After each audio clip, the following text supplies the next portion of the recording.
अस्सलाम वालेकुम। Next question 2 का पार्ट 11 है, find sum and product of roots of equation.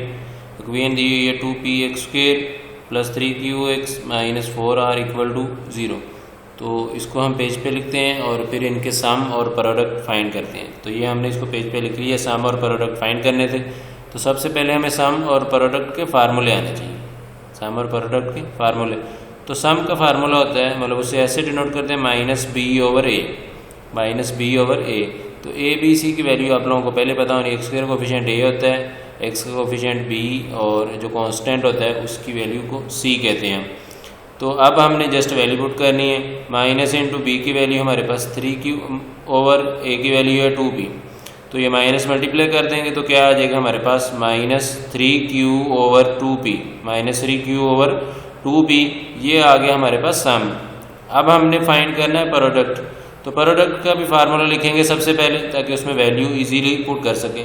तो प्रोडक्ट का फार्मूला होता है हमारे पास सी ओवर ए।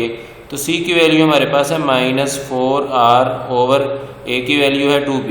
ए की वैल्यू क्या है 2p। तो अब कटिंग हो रही है, 2 1s are 2 2s are, तो ऊपर क्या आ गया हमारे पास -2r ओवर p को 1 से करेंगे तो p आ जाएगा। और ये हमारे पास क्या आ गया प्रोडक्ट, ये हमारे पास क्या आ गया प्रोडक्ट। तो इस तरीके से आप लोगों ने इस क्वेश्चन को सॉल्व करना था। होप कि आप लोगों को ये तरीका समझ आ गया होगा। थैंक यू एंड अल्लाह हाफिज़।